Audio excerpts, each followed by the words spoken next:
सभी साथियों क्रांतिकारी जय भीम, नमो बुद्धाय। आज संकल्प दिवस के बारे में जानकारी देने की कोशिश कर रहा हूँ। जो साथी जुड़े हुए हैं ध्यान से सुने, समझने की कोशिश करें उस व्यवस्था को जिसके कारण संकल्प दिवस हमने मना रहे हैं। संकल्प दिवस क्या है और क्यों संकल्प दिवस का महत्व है।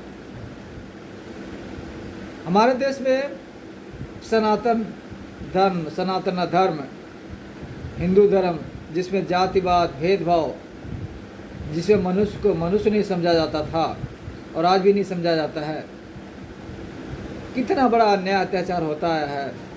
मनुष्य को अछूत बनाया गया है, जानवरों से बदतर बनाया गया है। उसी की श्रेणी में वैसे तो करोड़ों इंसानों के साथ होता था, लेकिन विशेष चर्चा जो बाबा साहब डॉक्टर भीमराव अम्बेडकर के बारे में करते हैं, क्योंकि बहुत महान व्यक्तित्व था उनका, बहुत महान व्यक्ति थे। इसीलिए उन्हें शोषितों का, महिलाओं का मसीहा कहा जाता है कि उन्होंने उनको जीवन जीने का नई दिशा दिया है। भारत में जो हजारों सालों से चली आ रही परंपरा थी, व्यवस्था थी, उसके खिलाफ आंदोलन किया, उसको बदला है। सयाजी गायकवाड़ ने लगभग 100 लोगों को विदेश भेजा था छात्रवृत्ति देकर। उसमें बाबा साहब डॉक्टर भीमराव अम्बेडकर भी एक थे। सयाजी गायकवाड़ की जो शर्त थी कि 10 साल उनको उनकी सेवा देना पड़ेगा, इसलिए बाबा साहब डॉक्टर भीमराव अम्बेडकर विदेशों में पढ़ने के बाद वापस इंडिया आते हैं और सयाजी गायकवाड़ के ऑफिस में, उनके राज्य में सेवा देने के लिए जाते हैं, जहाँ पर उन्हें सैन्य सचिव के रूप में भर्ती किया जाता है। बाबा साहब बहुत खुश थे कि जब वो भारत आते हैं और इतने बड़े पोजीशन पर बैठते हैं तो उनको सम्मान मिलेगा, लेकिन यहाँ पर उसका विपरीत होता है। वहाँ का क्लर्क भी उनके साथ भेदभाव करता है, उनको पानी पीने को नहीं देता, फाइलें फेंक करके देता था और तरह तरह के वहाँ पर भेदभाव उनसे किया जाता है। वहाँ पर रहने के लिए जब वो कमरे पर किराया लेने जाते हैं, उस समय जाति पूछकर उनको कमरा नहीं मिलता था। मजबूर होकर उनको एक पारसी धर्मशाला में रहना पड़ा, जहाँ पर उनको अपना नाम बदल करके, धर्म बदल करके, पारसी बोल करके वहाँ पर रहने के लिए मजबूर हुए। लेकिन फिर इन मनुवादियों ने जब देखा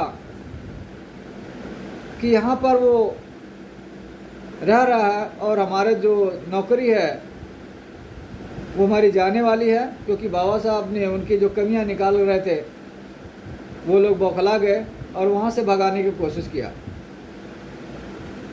पारसी धर्मशाला के मालिकों को जो पता चला कि पारसी नहीं है, महार जाति का हिंदू है, तो कुछ गुंडों के साथ वहाँ पहुँचे और रात को ही उनके सामान को फेंक दिया बाहर, जिससे वो बहुत दुखी हुए और अपने सामान को लेकर के वापस अपने घर जाना चाह रहे थे। गाड़ी आने में लेट थी, इसलिए वहाँ पर एक पेड़ के नीचे जाके बैठते हैं और वहाँ पर रोते हैं।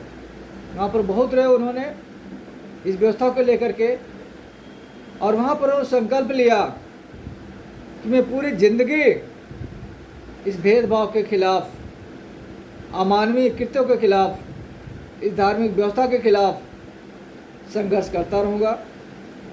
और अगर इस व्यवस्था को मैं नहीं बदल पाया, जातिवाद को, ऊंच नीच को, भेदभाव को अगर वह नहीं बदल पाया, तो मैं खुद को गोली मार लूँगा। वो दिवस था 23 सितंबर 1917। 23 सितंबर 1917 को बाबा साहब ने ये संकल्प लिया था, बड़ोदरा के उस पेड़ के नीचे, उस भूमि के नीचे, जिसको संकल्प दिवस के रूप में हम लोग जानते हैं। और आज वो जगह है जहाँ पर संकल्प भूमि के नाम से वहाँ पर स्थल बना हुआ है, बाबा साहब की मूर्ति लगी हुई है, और हर वर्ष लोग आज के दिन वहाँ पर जाते हैं, बाबा साहब को नमन करते हैं और ऐसी व्यवस्था को याद करते हैं जो मानवता के लिए कितना ही क्रूर, कितना ही दुखदायी और कितना ही असहनीय है। तो मेरी कोशिश है सभी साथियों से कि इस व्यवस्था को समझे, और इसी व्यवस्था को तभी ख़त्म कर सकते जब इस धार्मिक व्यवस्था से, इस सनातनी धर्म से, जिसको सनातनी बोलते हैं, जो सनातनी धर्म नहीं अधर्म है, सनातनी अधर्म है, ये धर्म ही नहीं है। धर्म का मतलब जोड़ना, और जो इंसानों में भेदभाव करे उनको इंसान ही ना समझो, धर्म नहीं अधर्म है, शोषण है, अन्याय है, अत्याचार है, राजनीति है।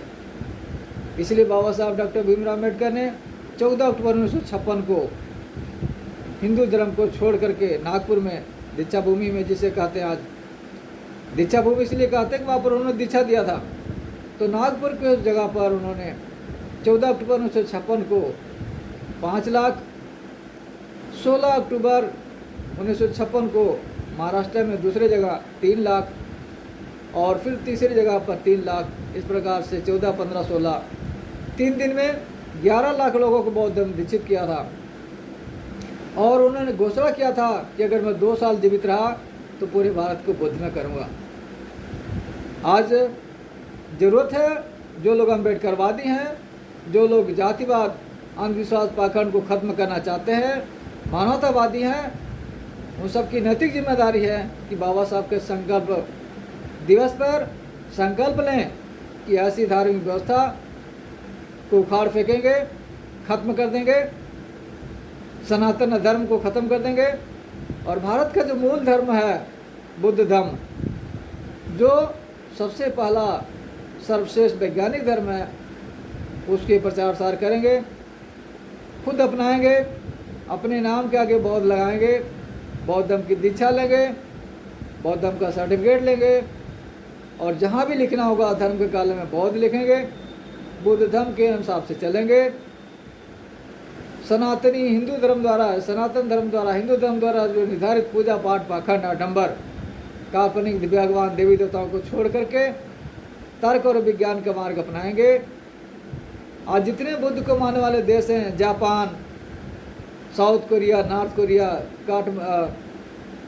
Nepal, Burma, Singapore, Cambodia, Vietnam, south Korea, north Korea, China, सब विकसित देश है और वहाँ पर सब सुख शांति है। जापान में नाई नहीं है, क्या वहाँ बाल नहीं कटते? वहाँ पर धोबी नहीं है, क्या कपड़े नहीं धुलते? तो जाति व्यवस्था किस में है? सिर्फ हिंदू धर्म में, जिसे सनातन आजकल लग कर है। हिंदू नाम कोई धर्म नहीं है। हिंदू शब्द गाली के रूप में प्रयोग किया जाता था, मुगलों ने दिया था। हिंदू का मतलब होता है दास, गुलाम, काला चोर, लुटेरा, हत्यारा, बलात्कारी आदि अपमानित शब्द है। अपमानित करने के लिए मुगलों ने दिया था और आज उसी को लोग अपने गर्व से कह रहे हैं। ये उनकी अज्ञानता है, उनकी मूर्खता है। तो आधुनिक भारत के निर्माता बाबा साहब डॉक्टर भीमराव अम्बेडकर, जो इतने संघर्षों करने के बाद, अपने 4 बच्चों को कुर्बानी देने के बाद हमें जो मार्ग दिखाया है, आज ज़रूरत है कि सभी को बाबा साहब की विचारधारा पर चलने की। और आज संकल्प दिवस पर सब संकल्प लें कि हम बाबा साहब के विचारधारा को आगे बढ़ाते रहेंगे, भगवान बुद्ध के धर्म को अपनाएंगे और सभी को अपनाने की प्रेरित करेंगे अपनाने के लिए, जिससे भारत पुनः सम्राट अशोक का विश्वगुरु और सोने की चिड़िया वाला भारत बने। तो सभी साथियों से निवेदन है, जो साथी जुड़े हुए हैं, मेरी बात सुन रहे हैं, अगर आपको लगता है कि हमको बाबा साहब की विचारधारा को आगे बढ़ाना है, तो हम सबको बाबा साहब को बताए मार्ग पर चलना पड़ेगा, बौद्ध धर्म का प्रचार प्रसार करना पड़ेगा, तभी भारत बुद्ध में होगा और भारत में जो फैला है जातिवाद, अंधविश्वास, पाखंड दूर होगा, तभी भारत विकसित देशों में शामिल होगा। तो सभी साथी चैनल को सब्सक्राइब जरूर करें और ज़्यादा से ज़्यादा शेयर करें। इसी के साथ सभी को जय भीम, नमो बुद्धाय, जय भारत, जय संविधान, जय मूल निवासी।